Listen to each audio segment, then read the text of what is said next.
economists talk a lot about things like efficiency, efficient allocations of capital. Efficiency really isn't what transformed the world 200 years ago. What changed was that there was an explosion of innovation.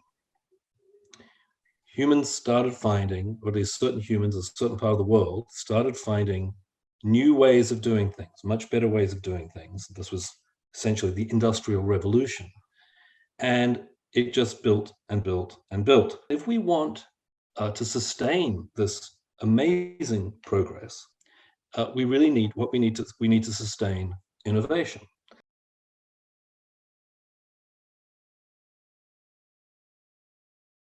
I think, as Jamie kind of hinted, in the last 30, 40 years, we are now seeing the beginning of global convergence after global divergence.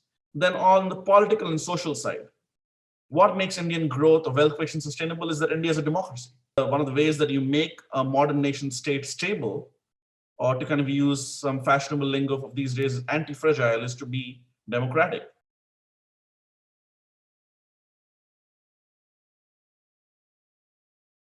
Actually, we could dramatically improve human well-being if we simply more effectively use the ideas we already have. And I'll give you a very simple example of this. If you look at payments in an economy like Germany, Germany is an advanced economy. You know, payments, the use of credit cards, which is a 1950s technology, is actually a growth industry today in Germany. We can use prices, in a sense, and innovation to tackle the issue of inequality. But we can also do it to tackle the environment in dramatic ways. And I think here there is just a huge lack of ambition. And the irony is that there's extraordinary ambition in the private sector. So if you look at the achievements of what's happened with American technology in terms of electric transportation is absolutely astonishing, what's been achieved in very short periods of time. But we don't have these ambitions as nations. The missing piece between innovation and a huge transformation of society is diffusion and investment spending. So the question, in a sense, I would throw to policymakers today is exactly that. Why aren't you using your balance sheets to give a greater number of people a share in the capital base, which you can do through setting up a national wealth fund and using your balance sheet to do that? You don't have to raise any taxes. You can make a huge impact on the distribution of wealth and assets.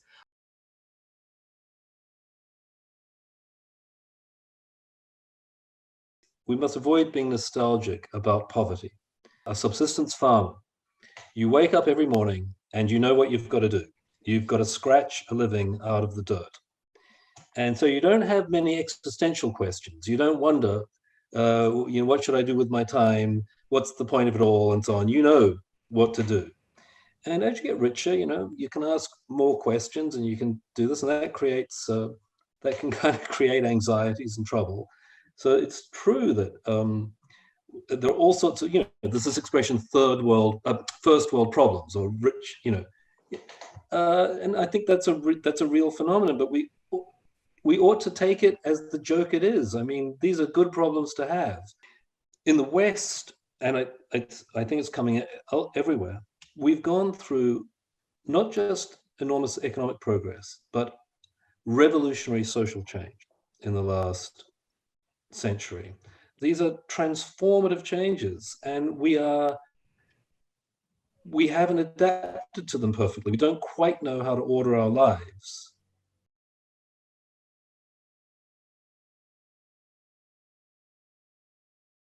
Well, I don't want, I think that capital should be directed, its use should be directed by people who have a stake in it. That's to say, it's their capital, and if they make a bad investment, they'll pay a price. I don't like politicians directing capital.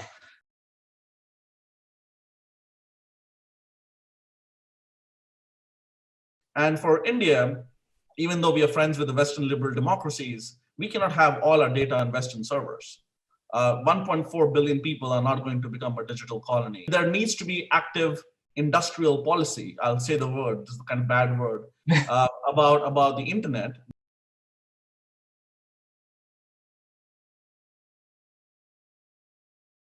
One thing I didn't mention, which is vital, especially for long-term investment and innovation, is the rule of law. So what I mean, people need confidence that the terms under which they make their investments are not going to be arbitrarily changed. You've got to feel confident about that. And one of the ways in which, oddly enough, democracy sometimes works against the rule of law is that you get ever-changing kind of priorities from different politicians coming in, and they fiddle with things, and that they undermine that.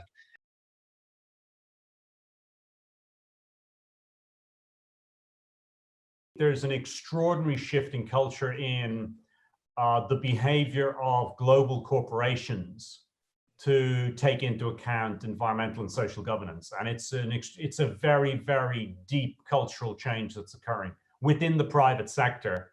And it is being motivated by a combination of the fact that they're human beings who live in communities and care about how they're going to be perceived, but they're also being affected by shareholders and the dynamics on the secondary market.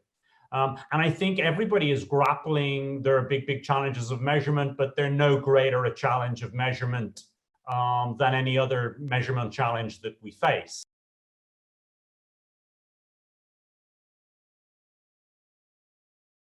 I'm absolutely optimistic about the democratic model prevailing going forward.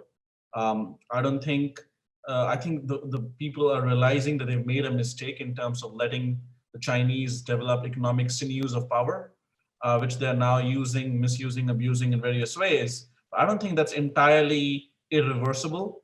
What we will require is an explicit coming together of democratic states to trade with each other and just kind of have more of an arm's length distance, a higher wall, so to speak, to jump for commerce with China. If it's taken to entail not just majoritarianism, not just that way of getting a government, but a whole lot of the other institutions, then I agree entirely with Harsh that it's the best system that we have and that it ought to see us through these times. My worry is that in Britain, at least, and the United States to some extent, I think we're at a different stage in development from India. India is going through, we're almost in the decadent stage, you might say, of democracy, not the teenage, virile stage. And I fear that there is a kind of political contempt almost for some of the institutions, like the rule of law, that is arising in Britain and the United States. And I'm concerned about it. I think the West, to generalize, the developed world faces two dilemmas. One is we've got serious competition because it's not at all obvious now that our model is superior. If anything, our model is inferior. And the other thing is we're tearing ourselves apart politically with an age-old and highly destructive, primitive set of instincts, which is tribalism.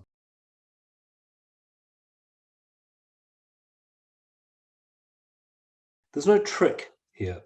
If the population doesn't believe in free markets, doesn't believe in the rule of law, wants a government that is actively involved in administering favors for various groups, if that's what the population wants in a democracy, that's what they'll get.